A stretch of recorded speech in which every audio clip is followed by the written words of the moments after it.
Thank you. Muy bien, vamos entonces a comenzar, como les dije, con la tipificación de grupos sanguíneos. ¿A qué se refiere esto? Pues vamos a ver cómo es que se clasifica la sangre y seguramente ustedes han escuchado en el hospital o en su casa o en cualquier lugar que te dicen, no, pues que yo soy A positivo o yo soy O negativo.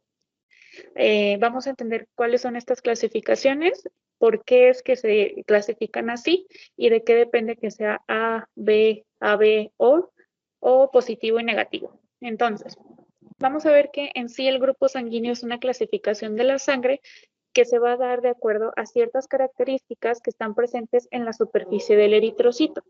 Pues es lo que nos va a determinar, o esas características nos va a determinar el tipo de sangre y va a tener mucho que ver con propiedades inmunológicas. Ahora, la Sociedad Internacional de Transfusión Sanguínea se ha reconocido hasta el momento 33 sistemas de grupos sanguíneos, es decir, existen muchas clasificaciones, ¿sale? No solo es la que nosotros conocemos de AB positivo, etc., sino que son más. Aquí les pusimos una tablita que tiene algunos de los más importantes. El primero que fue descubierto o descrito fue el sistema ABO. Este fue descrito en 1901 por Lance Steiner. Este fue encontrado en el plasma de personas normales. Este sistema ABO es uno de los más importantes, es el que comúnmente escuchamos en todos lados, ¿no? Cuando te preguntan qué tipo de sangre eres, es clasificación ABO. Hay otros más que dependen de otras características o de algunos otros componentes del eritrocito, como el sistema MN, el sistema P, y aquí hay otro importante que es el sistema Rhesus, que es lo que conocemos como RH. Bueno, este RH, nada más así como para irlos introduciendo, es el que le va a dar el positivo o negativo cuando te preguntan el tipo de sangre, ¿no? O sea, entonces nosotros hacemos uso del sistema ABO y del sistema RH en conjunto para determinar el tipo sanguíneo de una persona. Es bien importante que ustedes entiendan esto porque van a poder entender la compatibilidad entre donantes, que es lo que realmente nos importa en este taller, que es pues para la donación. Entonces, cualquier cosa, pregunta, me detienen y lo checamos. Existen además otros tipos, otras clasificaciones, como el Lutheran, el Lewis, etcétera, pero pues realmente no son tan utilizados y pues son un poquito diferentes. Entonces, no vamos a indagar en todos ellos. Nada más vamos a ver el ABO y el RH. Gracias. Muy bien, vamos a comenzar analizando un poquito el sistema ABO. Fue el primero en ser definido, como lo vimos en 1901, por Lance Steiner, que no se les vaya a olvidar ese nombre y ese año. Su importancia clínica es debido a los antígenos más bien, la importancia clínica de los antígenos que presenta ese sistema en el eritrocito radica en que se va a propiciar o va a venir de la mano con la formación de anticuerpos que van a estar en nuestro organismo de forma natural. Hay diferentes tipos de anticuerpos. Unos son naturales, como les acabo de mencionar, y hay otros que son adquiridos. Los anticuerpos que están en relación con el eritrocito y el antígeno del sistema ABO son naturales, es decir, ya los tenemos, están ahí, ¿sale? Eso igual nos va a ayudar a entender un poquito más de cómo es que se realizan las pruebas para determinar el grupo sanguíneo. Estos generalmente van a ser de tipo IgM. Aquí en la tablita se les pone varios eritrocitos para que entiendan un poquito más de esto. En esta clasificación vamos a tener 4 tipos de sangre, el grupo A, el grupo B, AB y el grupo O. Cada uno de ellos tiene un cambio muy mínimo en el eritrocito, que es lo que va a determinar la diferencia del grupo sanguíneo. En la primera columna tenemos el glóbulo rojo con antígenos de tipo A. Esas bolitas rosas o moradas que ven ahí representan el antígeno de tipo A. Como les comentaba hace un momento, esto determina la formación de anticuerpos de manera natural en nuestro organismo. Aquí lo importante es que en sí vamos a tener solamente 2 tipos de antígenos, el A y el B. En el tipo A vamos a tener el antígeno A y el anticuerpo que se va a formar va a ser contrario al antígeno que presentará el eritrocito. Vuelvo a tomar el grupo A. Tenemos antígeno de tipo A y el anticuerpo que se va a formar es anti-B. Y luego nos pasamos al grupo B. Este va a ser al revés. Vamos a tener antígeno de tipo B en la superficie del eritrocito y el anticuerpo que se va a formar es anti-A. Después tenemos otros dos que van a variar un poquito. Por ejemplo, el grupo AB o el tipo de sangre AB va a presentar en el eritrocito el antígeno A y el antígeno B. Entonces va a tener los dos. Como tiene los dos, el organismo no puede formar anticuerpos para el antígeno A o B porque se estaría atacando a sí mismo. Entonces la característica del AB es que no va a presentar ningún anticuerpo. Finalmente tenemos el tipo O. Ese tipo de O es lo contrario al AB. En este caso, no va a haber ningún antígeno de superficie en el eritrocito y por consiguiente va a haber formación de antígenos anti-A y anti-B. Ay, perdón, chicos, es que hace mucho calor.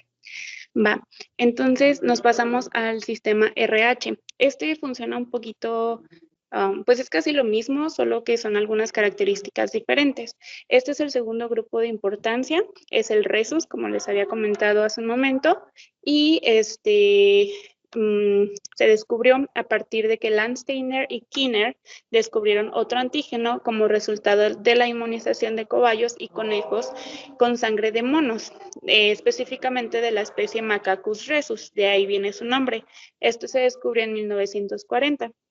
Y este sistema está determinado por 3 pares de genes, que son el C, el D y el E. Y pues básicamente nosotros hacemos la detección específicamente con el suero anti-D. Y funciona exactamente igual que el sistema ABO. Si el eritrocito tiene en la superficie antígenos RH, se considera RH positivo. Es lo que va a complementar el tipo de sangre del sistema ABO. En caso de que, más bien, si es RH positivo, es decir, tiene el RH en su superficie, no va a haber formación de anticuerpos anti-D. Y en el caso del RH negativo, quiere decir que no hay antígenos RH, entonces, o D, RH o D es lo mismo, para que no se vayan a confundir, y por consiguiente va a haber formación de anticuerpos anti-D o anti-RH. Vale, entonces el sistema ABO y RH siempre van a estar complementarios. Ahora, ¿qué es lo que se te necesita hacer para saber qué tipo de sangre eres? Bueno, para empezar, la tipificación va a ser un método que se va a utilizar para esto, precisamente. Los que más se utilizan, como ya lo comentamos, ABO y RH. Y esto es por su importancia clínica y la capacidad inmunogénica. El método, pues son varios. La verdad es que son muy fáciles, espero que lo entiendan y si no me detienen. Va a haber en sí como un factor importante en esta detección, que es lo que conocemos como la aglutinación. Les vamos a mostrar imágenes para que ustedes vean de qué se trata, pero en sí se va a tratar de la reacción entre antígenos y anticuerpos, ya conociendo lo que acabamos de ver de los sistemas de tipificación. Vamos a tener dos maneras principales. En la primera se va a buscar la presencia de antígenos en la muestra que se quiere buscar, ¿sale? Y se va a realizar mediante detección celular o prueba directa. La segunda es la búsqueda de anticuerpos en la muestra, que se va a realizar mediante detección sérica. Vale, vamos primero con la detección celular, que se puede llevar a cabo para antígenos ABO y RH. La detección del grupo sanguíneo de ABO se puede realizar mediante la técnica en placa. No sé si alguien de ustedes ya la realizó, pero si no, la van a realizar en algún momento en laboratorio. Y pues bueno, en estos casos se puede hacer en placa o en tubo. Y en ambos casos, los glóbulos rojos que contienen las sustancias antigénicas del sistema ABO se les van a añadir antisueros. Los antisueros que se les añaden ya vienen como paquete de laboratorio, es parte del material de laboratorio y se van a poner a reaccionar con la muestra de sangre. El resultado final es que va a haber una aglutinación directa de los eritrocitos reaccionando con el antisuero que les corresponda. Es decir, si yo tengo un grupo A con bueno, supongamos que ya sabemos que es grupo A y lo ponemos a reaccionar con antisuero anti-A, entonces vamos a tener la presencia de aglutinación, ¿sale? Ahora, en la detección del grupo sanguíneo de RH se va a detectar por un enfrentamiento del eritrocito con el suero anti-D, es prácticamente lo mismo, y el resultado va a ser aglutinación directa de los glóbulos rojos RH positivo reaccionando con el antisuero anti-D. Muy bien. Aquí es donde les mostramos un poquito de cómo se ven. Es lo que les decía, si nosotros tenemos un eritrocito que es de grupo A y lo reaccionamos con un anti-A, el anticuerpo pues va a atacar al antígeno y se va a formar lo que es, bueno, esos como grumitos, que es lo que conocemos como aglutinación. En cambio, si lo ponemos a reaccionar el A con el anti-B, pues realmente no va a haber mayor problema. ¿Por qué? Porque recordemos que cuando hay antígeno A, el cuerpo de manera natural forma anticuerpos anti-B. Entonces anti-B no va a atacar a A. Y pues así no la vamos a llevar en todas lo que son los tipos de sangre. Si se fijan en el AB, que dijimos que tiene los dos antígenos, no va a haber formación de anticuerpos de forma natural, entonces cualquier anticuerpo que tú le metas al eritrocito, pues va a propiciar la aglutinación por el ataque al antígeno.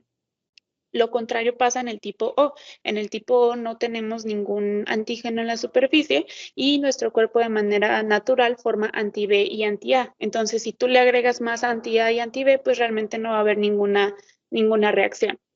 Lo mismo pasa con el RH. El RH, la única diferencia, pues es el tipo de anticuerpo que se le está agregando. Y si tienes RH positivo, es decir, tienes RH en tu superficie del eritrocito y le agregas un anti-RH, vamos a tener aglutinación. Lo contrario si es RH negativo. Ok, aquí pues es básicamente lo mismo. La reacción anti-A con A va a causar aglutinación y de lo mismo pasa. Realmente es exactamente lo mismo. Ah, bueno, en esa imagen, perdón, ahí están los antisueros que les mencionaba. Esos ya vienen en un paquete de laboratorio. Si ya hicieron su práctica de inmunología, ahí van a ver que pues ya vienen. Vale, ahora nos vamos por el segundo, con la segunda vía, que es la detección sérica. Este es específicamente para ABO. Y pues es, digámoslo así, lo mismo, pero al revés. Todos los individuos vamos a tener anticuerpos ya formados que van a estar en el suero, eh, que bueno, es de donde vamos a tomar la muestra, y pues van a estar dirigidos contra los antígenos del sistema ABO que no tienen. Entonces, bueno, tenemos también que los anticuerpos se detectan enfrentando el suero con los glóbulos rojos tipados. Es decir, aquí lo que se va a hacer es enfrentar el suero del paciente o de la muestra con un antígeno que ya, bueno, que ya sepamos a cuál pertenece, ¿no? Esto se puede realizar incluso como con muestras sanguíneas de dos como candidatos, por así decirlo, y de ese modo van a saber si es compatible o no. Esta determinación solo se puede realizar mediante la técnica de tubo y aunque es aglutinación directa, se dice que es inversa. Es lo que les decía, se buscan los anticuerpos en lugar de los antígenos propios del glóbulo rojo. De igual forma, o sea, todo se va a basar en la aglutinación. Y bueno, pues aquí igual tenemos la muestra. Tenemos también lo que es la prueba inversa, es lo que les decía, vamos a hacer lo mismo pero al revés, vamos a estar enfrentando a antisueros contra los antígenos de un tipo de sangre que ya se conoce, de tal modo que si son contrarios, pues va a generar nuevamente el proceso de aglutinación y si no, pues no va a haber ningún cambio en la consistencia de la muestra. Ok, bueno, yo les voy a hablar acerca de lo que es la serología de los grupos sanguíneos. Básicamente es como retomar prácticamente lo de tipificación, nada más que aquí vamos a verlo ya como tal, en el ámbito en cómo podemos aplicarlo pues ya en nuestra carrera o pues como en la clínica. Y bueno, podemos definirlo como aquellas reacciones antígeno-anticuerpo que se realizan in vitro para determinar el tipo de sangre de un paciente. Esto es muy importante debido a que una vez que nosotros conocemos el grupo de sangre que nuestro paciente tiene, a partir de ello podemos saber si nuestro paciente pues puede ser candidato a no solamente a que pueda donar una persona, sino que también pueda recibir sangre de una persona que pues sea afín a su grupo sanguíneo. Y bueno, en banco de sangre, los más utilizados, como pues lo vimos ahorita, pues sería la prueba de la hemólisis y la aglutinación, que nosotros lo vimos como prueba directa e indirecta. Y pues bueno, Bueno, sabemos que la prueba directa es aquella en la que pues básicamente algunos anticuerpos cuando reaccionan contra antígenos o bien contra grupos sanguíneos que no poseen, van a producir por consiguiente la lisis de los eritrocitos, es de ahí pues esta imagen ilustrativa, y es de ahí que a estos anticuerpos se les conoce como hemolicinas, y pues nosotros lo vimos representados con los antisueros, con el anti-A, anti-B, anti-AB, etcétera. Por otro lado, tenemos lo que sería la prueba de la aglutinación o bien lo de la prueba indirecta. Cuando hablamos de aglutinación, pues básicamente nos referimos como tal a la formación de un inmunocomplejo o bien la unión de un antígeno con un anticuerpo. Y bueno, aquí pues básicamente como lo vimos, se va a someter una gota de sangre del paciente en donde los anticuerpos suspendidos en el suero van a aglutinar o bien forman inmunocomplejos con el grupo o grupo de sangre que no reconoce como propios. Y bueno, para esto usualmente se forman puentes o bien uniones entre eritrocitos sensibilizados. Y bueno, cuando decimos que un eritrocito está sensibilizado, quiere decir que básicamente este eritrocito no tenía los antígenos de superficie para los anticuerpos contra los que se sometió. Es por ello que formó pues un inmunocomplejo y pues como tal precipita para formar pues como tal pues un grupito de pues inmunocomplejos y que pues nos sirve para identificar nuestro grupo sanguíneo. Y bueno, la importancia médica, como ya se los había comentado, pues básicamente sería determinar el grupo sanguíneo de cada donación de sangre y pues así nos va a permitir prevenir reacciones de rechazo cuando se hagan transfusiones de sangre. Y bueno, todo esto pues va en el ámbito de la compatibilidad. Una vez que nosotros podemos determinar el grupo sanguíneo a través de tipificación, ya sea por prueba directa e indirecta, acorde al resultado, pues vamos a precisar la compatibilidad entre grupos sanguíneos. Y bueno, a manera de síntesis, pues podemos decir que un paciente va a poder donar solamente si su grupo sanguíneo no contiene antígenos que hemolizan al grupo sanguíneo del donador, o bien cuyos eritrocitos no estén sensibilizados contra los anticuerpos del grupo sanguíneo del paciente. Y bueno, de manera contraria, no va a poder donar si el paciente posee un grupo sanguíneo con antígenos que hemolizan al grupo sanguíneo del donador o cuyos eritrocitos se encuentran sensibilizados contra los anticuerpos del grupo sanguíneo del paciente. Y bueno, seguramente esta tablita ya la habían visto antes. Bueno, es una tabla muy práctica porque esta tabla nos ayuda a discernir o identificar el grupo sanguíneo básicamente de pacientes a los cuales pues podemos hacer que donen a una persona o bien vamos a poder determinar si este paciente puede recibir sangre de la otra acorde pues a su grupo sanguíneo, ¿verdad? Y bueno, aquí pues para no hacerla tan larga solamente me gustaría hacer hincapié pues como tal en dos grupos, que sería el grupo AB positivo y O negativo. Por el lado del grupo AB positivo, que es conocido como receptor universal, ¿por qué? Bueno, podemos decir que es un receptor universal debido a que, pues, acorde a lo que nos acaba de explicar nuestra compañera, el grupo AB positivo, bueno, sus eritrocitos o bien la sangre del paciente a nivel de la membrana, pues sí, a nivel de su membrana celular, pues el eritrocito va a contener todos los antígenos, va a tener el antígeno A, va a tener el antígeno B, y también va a tener lo que sería pues como tal el antígeno RH presente o positivo. Es de ahí que pues de manera indistinta va a poder recibir sangre de cualquier grupo sin producirle ningún tipo pues de problema debido a que pues no reconoce como tal a ningún grupo como extraño. Y bueno, aquí la única desventaja, por así decirlo, es que este paciente únicamente va a poder donar pues para los pacientes que tengan el mismo grupo de sangre que él. ¿Por qué? Porque pues básicamente tiene todos los antígenos. Entonces, si yo le administro sangre o le transfundo sangre a un paciente que no tiene pues los tres antígenos, es decir, el A, el B y además el RH, pues obviamente lo va a reconocer como extraño y va a empezar pues lo que sería la hemólisis, ¿verdad?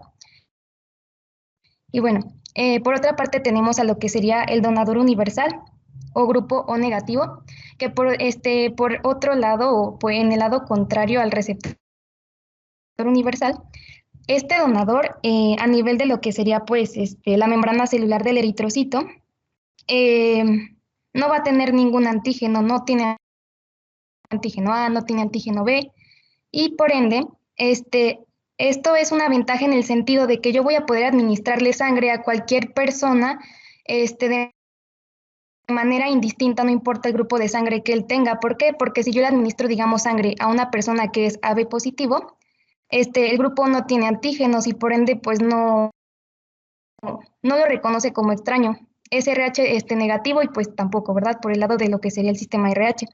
Y por aquí sí hay una desventaja muy grande y pues básicamente lo convierte en una problemática, en ya algo que sería pues en la práctica clínica, ¿verdad? Porque el donador que es O negativo no puede recibir sangre de ningún otro paciente a menos que sea pues del mismo grupo que él tiene. ¿Por qué? Porque digamos, si mi paciente tiene el grupo, obviamente pues mi paciente es O negativo, si llega un paciente que es de tipo de sangre, digamos, O positivo, por el simple hecho de que aquí sí se encuentre presente el antígeno RH, por así decirlo, este paciente ya lo va a reconocer como algo extraño a su cuerpo y ya no va a poder aceptar este tipo de sangre. No sé si pues quedó un poquito claro esto, si no, Ok, bueno, las pruebas cruzadas son una serie de ensayos realizados sobre la sangre del presunto donador y del receptor de una transfusión sanguínea que tiene por objeto el detectar cualquier incompatibilidad existente entre ambas. De tal manera, previo a la realización de una transfusión sanguínea entre individuos compatibles del sistema ABO y RH, aún así es necesario realizar la prueba cruzada, que pondrá de manifiesto la existencia de otros anticuerpos dirigidos contra antígenos de los sistemas menores. Puede sonar un poquito confusa o difícil, pero al llevarlo a la práctica nos damos cuenta que realmente es una prueba muy sencilla, que simplemente pues es seguir unos cuantos pasos y bueno, ahorita más adelante les explicaré cuáles son esas fases. Bueno, hay dos tipos de pruebas cruzadas en las que ambas tienen el mismo fundamento, que es una reacción de aglutinación directa. Tenemos la prueba cruzada mayor, que es la que más se utiliza, y la prueba cruzada menor. En la prueba cruzada mayor se enfrentan los glóbulos rojos del donante con el suero del receptor, y en la prueba cruzada menor se hace reaccionar el suero del donante con los glóbulos rojos del receptor. Una mala realización e interpretación de estas pruebas nos puede llevar a consecuencias hasta incluso letales para el receptor. De ahí que es muy importante extremar las precauciones. Por ello, ambas pruebas deben realizarse bajo condiciones que favorezcan la reacción antígeno-anticuerpo, que permitan la formación de aglutinados celulares. Estas condiciones son solución salina fisiológica al 0.85%, o ya sea un medio rico en proteínas. De esta manera, la prueba cruzada puede ser dividida en tres fases, que están en la siguiente diapositiva. Bueno, tenemos tres fases. En la fase 1, que también es llamada centrifugación inmediata o prueba rápida, se realiza solamente con solución salina fisiológica al 0.85% a temperatura ambiente. Esta prueba nos va a permitir la aglutinación de anticuerpos, IgM principalmente, que son específicos antígenos diferentes del sistema ABO y RH. Bueno, pasando a la siguiente fase, la fase 2, esta se hace a 37 grados. Durante esta etapa se favorecen las condiciones para la interacción antígeno-anticuerpo. Entonces, bueno, ya teniendo un medio a 37 grados de la temperatura, se utilizan diferentes medios de reacción, entre los cuales podemos mencionar la albúmina, la solución de baja fuerza iónica, el polietilenglicol y enzimas como la aficina y la papaína, que no sé si las han escuchado y si no, las van a ver en inmunología. Este medio debe ser elegido por el responsable de banco de sangre de acuerdo a las características del receptor. Y en esta fase lo que nos va a permitir es la identificación de anticuerpos de la clase IgG, ya que su capacidad aglutinante se ve generalmente limitada por el potencial Z. ¿Y qué es el potencial Z? es la fuerza de repulsión entre los eritrocitos por las cargas eléctricas negativas de su membrana. Y aquí podemos verlo en esta imagen que tenemos a un lado. Las cargas iónicas en la superficie de los eritrocitos los mantienen separados unos de otros. Y la molécula IgG, que es muy pequeña, no puede servir entre puentes para que los eritrocitos se unan, así como lo hace la IgM, que ahí lo podemos ver. Por eso se usa esta fase para detectar estos anticuerpos IgG que van a ser difíciles de aglutinar. Y pasando a la fase 3, esta también se puede llamar antiglobulina. Esta consiste en la adición del reactivo de Coombs, que se los van a explicar con más detalle más adelante, pero es una inmunoglobulina IgM, anti-IgG, más anticomplemento C3b anti-C3b del complemento, que este se le puede llamar también poliespecífico, o anti-IgG, que este se le puede llamar también monoespecífico. Esto va a permitir la detección de anticuerpos sin capacidad aglutinante unidos a la membrana de los eritrocitos. Razón por la cual estos también tienen el nombre de anticuerpos de incompletos, y esta prueba pues también se conoce como prueba indirecta de Coombs, que se las mencionarán también más adelante, ya que van a buscar anticuerpos circulantes que pueden ser adheridos a los eritrocitos in vivo. Y bueno, como se mencionó anteriormente, el encargado de banco de sangre puede hacer las pruebas de forma rutinaria para todos los pacientes, o si no, considerar los datos clínicos del receptor y del donante para elegir las pruebas adecuadas de análisis. Pero pues mientras más pruebas se realicen, mayor serán las probabilidades de que la transfusión sea exitosa. Y bueno, aquí en esta imagen se explica básicamente lo mismo de la prueba mayor y la prueba menor, en la que la prueba mayor pues se enfrentan los glóbulos rojos del donante y el suero del receptor, y en la prueba menor se enfrentan los glóbulos rojos del receptor y el suero del donante. ¿Qué tal? Chavos, chavas, ya nada más ya para acabar y no tenemos tanto tiempo, vamos a terminar con las pruebas de Coombs, que también se le conoce como prueba de la antiglobulina. Así, en general, a grosso modo, esta prueba detecta la presencia de anticuerpos o complemento, como ya dijo ahorita mi compañera Vanessa, en suero que reacciona con antígenos en la superficie de eritrocitos.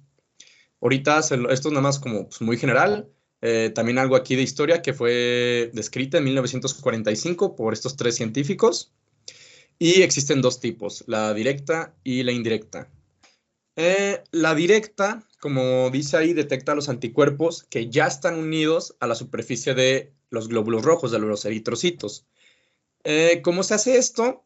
Pues muy fácil, o sea, se toman células por medio de una venopunción, o sea, con una jeringa le sacas sangre a tu paciente y esa misma sangre la lavas, la pones en un tubito, en un frasquito, y se le agrega el reactivo de Coombs. ¿Qué es el reactivo de Coombs? Bueno, pues ambas de estas pruebas, o sea, la directa y la indirecta, emplean un antisuero llamado reactivo de Coombs o Coombs, que contiene anticuerpos de animales inmunizados que van dirigidos contra los anticuerpos o contra complemento humano. Estos anticuerpos se unen a los anticuerpos que están unidos a los antígenos en la superficie de eritrocitos, o sea, de la sangre de nuestros pacientes, y causan aglutinación de estas células. La aglutinación observada corresponde a un resultado positivo, y en cambio la ausencia de la aglutinación corresponde a un resultado negativo. Entonces, para esto sirve el reactivo de Coombs. Aquí en la prueba directa, los reactivos, los anticuerpos, del reactivo, o sea, del antisuero, se van a unir a los anticuerpos o a las moléculas de complemento que están unidos a la superficie de los eritrocitos, de los glóbulos rojos de nuestra sangre. Y estos se aglutinan produciendo un grupo de células que indican un resultado positivo, así como en esta imagen. En la primera parte de la imagen se ve cómo se le saca sangre al paciente. Ahí pueden ver como si estuviera aumentado unos eritrocitos que ya tienen ¿cómo se dicen? Ya tienen unos anticuerpos unidos a la superficie. Y de color azul se le pone el reactivo de Coombs, que es el antisuero con los anticuerpos dirigidos contra los otros anticuerpos. Y ya un resultado positivo se da cuando los anticuerpos del reactivo de Coombs se unen a los anticuerpos que ya estaban unidos a los eritrocitos. Y cuando pasa esto, se va a aglutinar y el resultado, pues así se ve más o menos como se va a ir, resultado positivo, así en dibujitos. Y si se viera de forma normal, o sea, si se siguiera viendo la sangre así, sin aglutinarse, pues resultado negativo. Y este tipo de pruebas, pues pueden decir, oye, sí, pues muy chido, la neta, pero ¿para qué se puede usar? Pues, se usa mucho, perdón, en estudios como para detectar anemias hemolíticas, ya sea por fármacos de origen inmunitario, para reacciones de transfusión, que también lo usan mucho en banco de sangre, como decían, para trastornos linfoproliferativos o incluso para mononucleosis infecciosa. Y luego la forma indirecta detecta los anticuerpos libres que pueden reaccionar con eritrocitos que tienen antígenos específicos. Pero pues yo la verdad cuando leí esto dije, ni yo le entendí. Entonces, mejor para hacerlo como más explicable, más vago, tú tomas de un suero de un paciente, pues vamos a decir paciente X, tú tomas su suero. Y este suero le vas a agregar sangre o eritrocitos del paciente Y, o sea, de otro paciente. Y luego a esta combinación del suero de un paciente con los eritrocitos de otro paciente, le vas a agregar el reactivo de Coombs y para ver si aglutina. Entonces, como aquí dice, se detectan anticuerpos específicos de ciertos antígenos que no necesariamente están presentados en los glóbulos rojos del paciente, pero pueden estar en glóbulos rojos de otras personas. Por decir, como ya les dije, se mezcla suero tomado de un paciente que contiene estos anticuerpos, o sea, con glóbulos rojos que sí muestran unos antígenos específicos. Estos glóbulos rojos se van a cubrir con el anticuerpo del suero y una vez cubiertos, pues las células se van a aglutinar después de una exposición al reactivo de Coombs. Esto funciona mucho en la eritroblastosis fetal.